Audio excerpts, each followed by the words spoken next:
आमचे प्रतिनिधी निनाद करमरकर यांनी घेतलेला आढावा आपण पाहिलाय। पाहूयात पुढची बातमी। मनोरवाडा रस्त्यावरील देहराजा नदीवरील नुकताच दुरुस्त केलेल्या पुलावरील काँक्रीटच्या रस्त्यावर खड्डे पडले आहेत। त्यामुळे दुरुस्तीच्या कामासंदर्भात तसेच दर्जासंदर्भात प्रश्नचिन्ह उपस्थित केले जात आहे।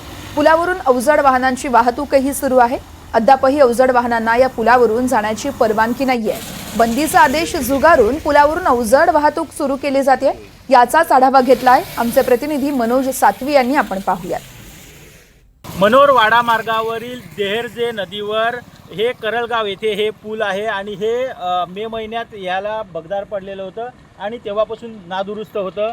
त्यानंतर या पुलाची दुरुस्ती करण्यात आलेली आहे। मात्र अद्याप VJTI कॉलेजकडून याची लोड टेस्टिंग होणं बाकी आहे, त्याचा अहवाल येणं बाकी आहे। मात्र त्या अगोदरच या पुलावरून अवजड वाहतूक ही सुरू करण्यात आलेली आहे।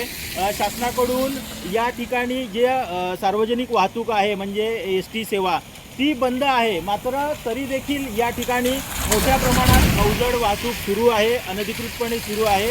याच्यावर प्रशासनाचं कुठलाही नियंत्रण नाही आहे। मात्र हे पुलाचं जेव्हा दुरुस्तीचं काम सुरू होतं तेव्हा पर्यायी वाहतूक या नदीतून करण्यात आलेली होती। मात्र नदीला जेव्हा पावसाचं पाणी जास्त आल्यानंतर ही वाहतूक बंद झालेली आहे आणि यासाठी दुसरी पर्यायी रस्ता जो विक्रमगड मार्गे आहे।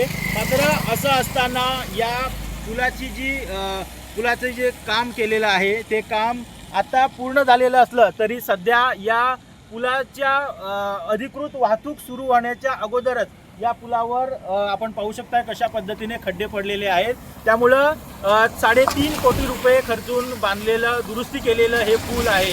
याची नक्की क्षमता किंवा त्याची दुरुस्ती केल्यानंतर त्याची चाचणी होण्याच्या अगोदरच हे याच्यावर खड्डे पडलेले आहेत। त्याच्यामुळं कामाच्या दर्जावर प्रश्नचिन्ह निर्माण झालेलं आहे। NDTV मराठीसाठी नावेद शेख सोबत मनोज सातवी, पालघर।